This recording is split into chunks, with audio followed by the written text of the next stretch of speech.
So, how do we get in here? How do we begin to understand something as abstract as science writing?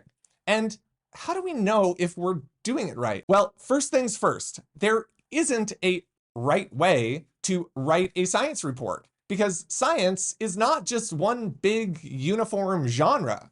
It is an epistemology, a system of understanding and interpreting truth that is shared by all its various sub-disciplines. Sure, a research in a biology journal might look something like one in a physics journal, but they're not carbon copies of each other. Each one has its own unique masala of language, methods, conventions. Because of this, there isn't a one-size-fits-all approach to writing a scientific report. Every discipline has its own secret handshake, its own code, its own behaviors. So we need to take a magnifying glass to the texts from our own respective disciplines to uncover its unique DNA. For a good place to begin exploring the similarities and differences between research reports across disciplines, let me ask you a question. How do you know you're looking at a research report and not, say, an email? Take a look, for example, at these two emails. One is from a student to a professor, and the other one is from an academic journal to the same professor. They're both emails, no question about that, but how do we know? They share some common features. They're both written to the same person. They both have a subject line and an opening and a closing with a signature. But hold on, because they're not identical twins. There are plenty of differences between these two emails. They use different language, language that represents different purposes, different contexts, different relationships between the reader and the writer. They're formatted differently too. One uses complete paragraphs and the other one is clearly written by somebody who has done most of their writing in Twitter. These differences help us see an important truth about not only research reports, but writing in general. Every text is like a chameleon, adapting its own language to the specific situation. That's why there is no such thing as the right way to write. Writing cannot be good or bad. It can only be successful or unsuccessful, depending on how well the chameleon matches its environment. Now, let's apply this insight to research reports. Of course, if you look at these two documents, then you'll know instantly that they're both research reports. But just like our email examples, if you try to transplant the language from one report into the other, it's not going to work. The language used in one report won't work in the other report. The chameleon needs to adapt. So how can we adapt our research to fit the environment, the journal that we're trying to write for? Well, there are 8 dimensions that you should think about when analyzing and planning your text so that it matches its environment. So the first one we could look at is purpose. So what's the purpose of a scientific report? Well, what's the purpose of science? The goal of science, in the words of Robert Merton, is to add to a body of certified knowledge. You found something and you want the community to give it a stamp of approval, to include it in their body of knowledge. How do the people in your field know what's true? Knowledge is introduced, debated, and either certified or rejected within the pages of these academic journals. But they're also the place where stars are born. When someone introduces knowledge that the community finds valuable, they're rewarded with prestige and authority. That's what academic writing and publishing is all about. It's the way that we authenticate knowledge and establish hierarchies and reward systems. And it's the place where we can maintain our cultural authority.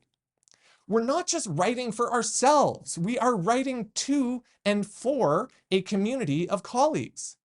So in writing a research report, our goal is to persuade the audience to accept our claims and our findings as fact. or at the very least, as an important contribution to disciplinary knowledge. Yes, that's right. We are in the business of persuasion, which is not just about evidence and logic. It's the result of making the reader like us and trust us. So, how do we get the readers to like and trust us? Well, we need to use the language and the behaviors that they find acceptable. That means citing the right sources, following the normal methods, and engaging with other scholars in a respectful way. Simply put, we need to speak the language of our readers in order to get them to accept our ideas. And in order to speak their language, we should first figure out who they are. Who is this audience? Because we need to know what your readers already know. If you were writing in a different genre, such as a textbook, for example, we might assume that your audience is a group of learners. So we would change our language to fit their current knowledge.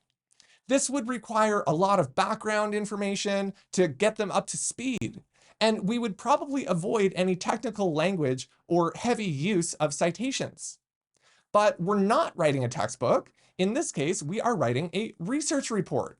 So your audience is not a community of learners, it's a community of peers and colleagues. These people might not specialize in exactly the same niche topic that you study, but you can safely assume that they have a broad understanding of the field, its standard methods and current problems. So how much background information should we include? Well, it's a delicate balance, because if you assume that the reader shares all your background knowledge, then you're going to alienate a large section of your readership. But if you provide too much background knowledge, then your reader might get impatient or even feel condescended to, like you're talking down to them.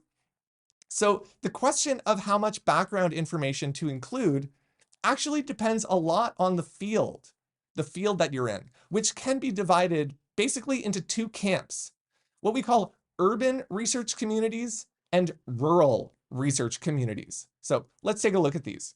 In urban research communities, there is a general shared understanding of the standard operating methods and procedures. The hard sciences are a good example of this. Everyone understands the value of double-blind studies, the implications and ethics of certain research practices, and the fundamental principles of statistics. And they probably don't need you to explain how a centrifuge works. This community of readers has a broad understanding of the field and its frontiers. They just don't know about the problem that your research attempts to redress. So, in urban research communities, we find a high concentration of people working on a small set of problems. So there's a certain amount of background information that goes without saying. On the other hand, in rural research communities, the research is more dispersed. That's when you have a community of people working on a wide-ranging set of problems, using different methods and appealing to different sources of information and evidence. These readers are going to require more background information in order to make sense of your research and to assess its value. These communities are more common in the humanities, but it also describes, to some extent, some softer sciences like biology and business and law. So if your purpose is to get the audience to accept your research as knowledge, then you need to think hard about who they are and what they already know, so that you can close the knowledge gap and help them see the value of your research. It's also important to check your role. You've got to have a vision for who you are and your relationship to that model reader, because that's going to determine the kind of language that you use. If you come across as overly confident and dismissive of alternative perspectives, then the community is going to see you as an outsider. They're not going to accept you. On the other hand, if your claims are vague and too soft and polite, then they're going to see you as weak, and they're not going to have any confidence in your research. So how do you want to present yourself? You should assume the position of an expert and a professional insider. Being an expert means having a deep understanding of the field and how your research contributes to it. It means having confidence in your methods and the reliability of your findings. And being a professional insider means understanding the group dynamics. Like all social groups, academic discipline communities have hierarchies of value. They have a certain lineage of thought leaders. And the professional insider is someone who can signal an understanding and respect for this system. This becomes a delicate political issue because if your research is valuable, then it probably means that you're either filling a gap that was left by somebody else's research, or you're contradicting something that the community thought was true. So in either case, you are disrupting the social order. You're changing the seating plan and you're making room for yourself at the table. So you don't want to come across as arrogant and pushy, because if you insult the sensibilities of the group, then it won't matter how good your research is. They're going to reject it. That's against the rules, and you can't sit with us. As you try to position yourself as an expert, I want you to close your eyes. Picture yourself. You're standing there in front of a community of your readers. These are colleagues and peers in your field of research. So what do you see? Are you very large? Are you standing very tall? Are you hovering in a cloud above all the other people below you? If so, then please come down off your cloud and stand shoulder to shoulder with your reader. The writer and reader are equals. The reader is your colleague, it's your friend. So engage that reader in an intellectual conversation. Explain to them the problem that you're working on, how you tried to solve it, and what you found. Remember the human on the other side of the page, and use human language to share your work. Zooming out, we also need to think about the context of the report. Context is the world around the text. It's important to remember that language never happens in a vacuum. It's an artifact of communication. So we need to think about what the text is responding to, what happened in the world around the text. So to understand the context, you can ask yourself the following questions. What happened in the world before the text was written? What caused the text to be written? Research reports are a response to previous research.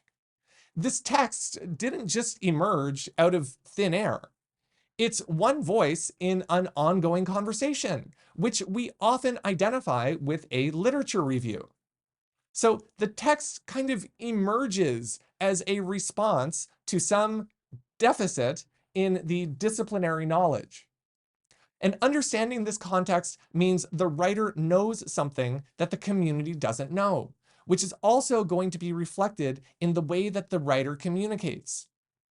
The text also emerges as a consequence of course, research. After reading through previous research, the writer goes about gathering evidence, either through academic research or his own experiment. These are just some of the factors of which the research report is a consequence.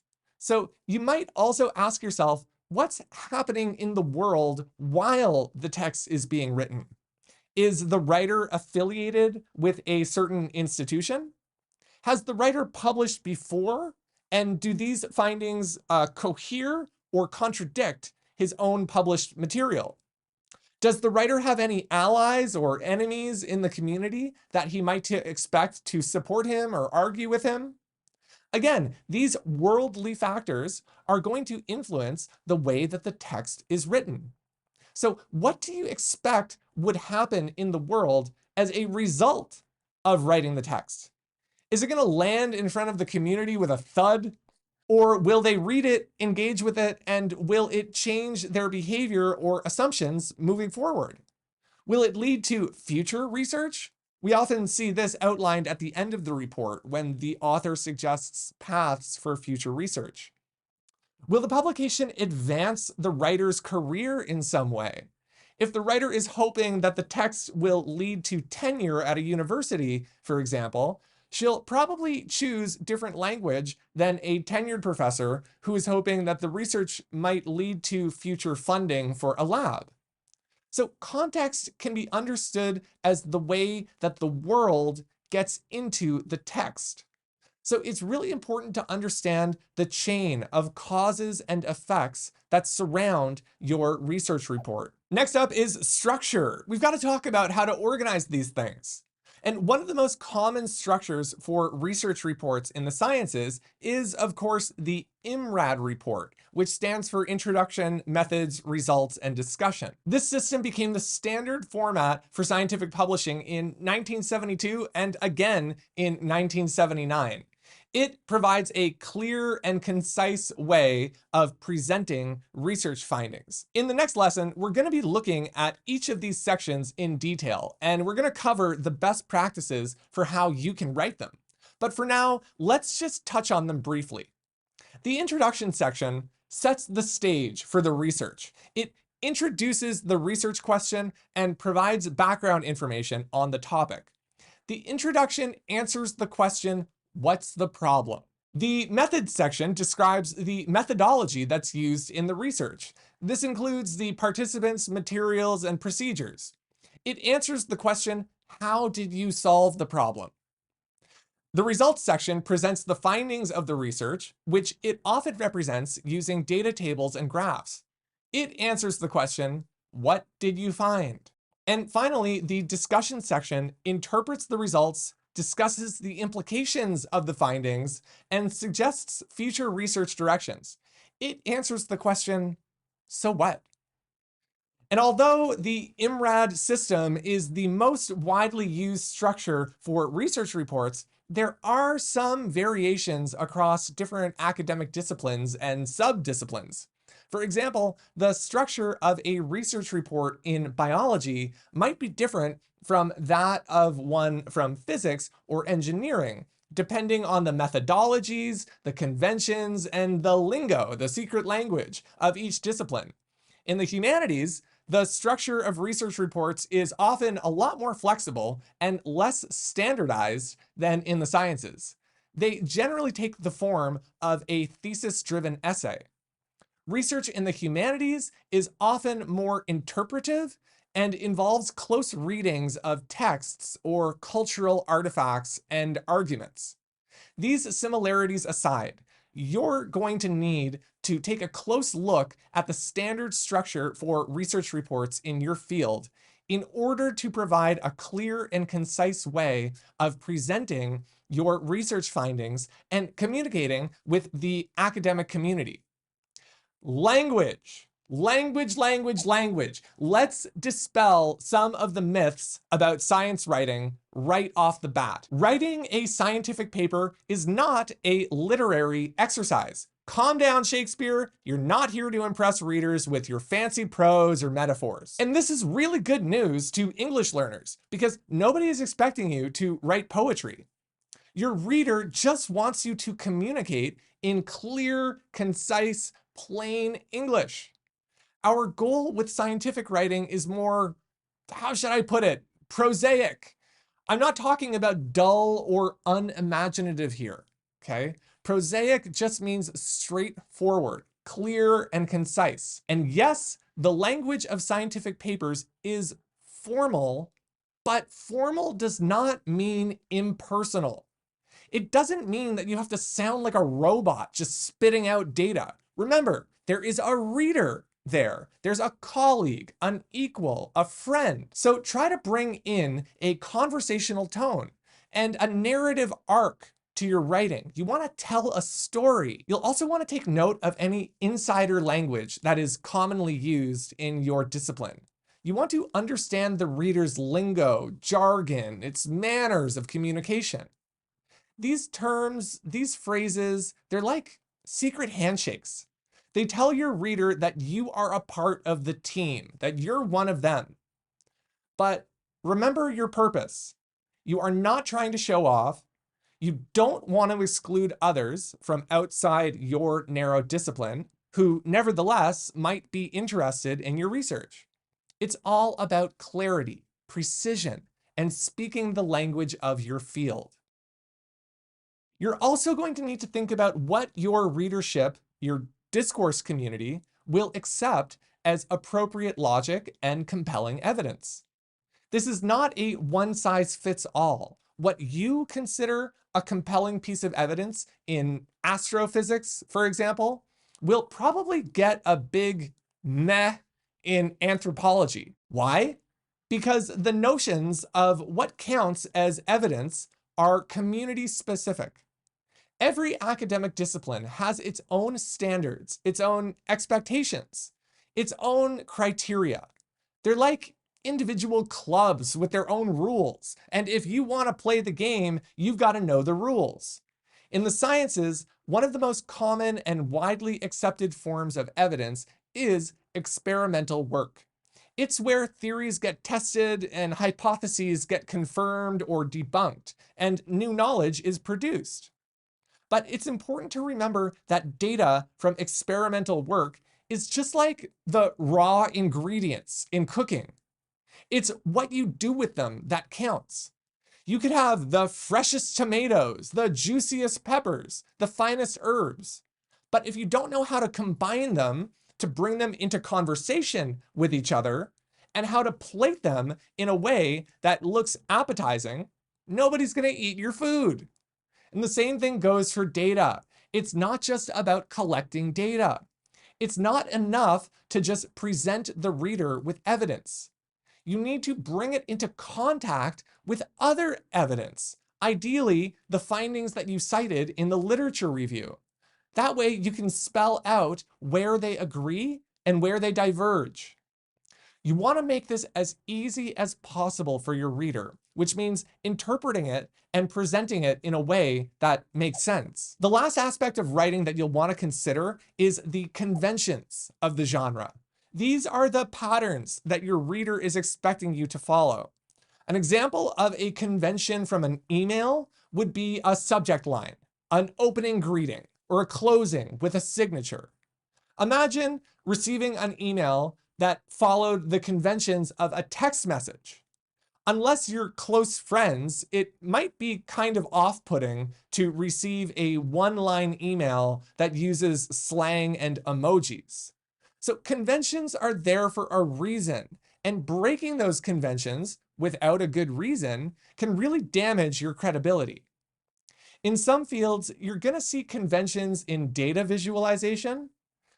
When writing about trends across time, for example, you might find that researchers in the hard sciences don't write it out in paragraphs, but they rather represent it in charts, whereas that would be unconventional in the humanities. Each discipline has its own norms when it comes to representing evidence and sources, which leads us to a second point about conventions: citations. Citations are the trail of breadcrumbs that leads your reader back to the source of your information. They're the proof of your integrity, the safeguard of your credibility, and the show of respect to your fellow researchers. So you should ensure that you are following the conventions of your discipline, especially around formatting and style guides. Some disciplines use APA, MLA, or Chicago style, so you'll want to get clear on the way in which researchers in your field cite each other. We can also see conventions in headings, the signposts that guide your readers through the landscape of your paper. They tell your reader where they are and where they're going and what they'll find when they get there.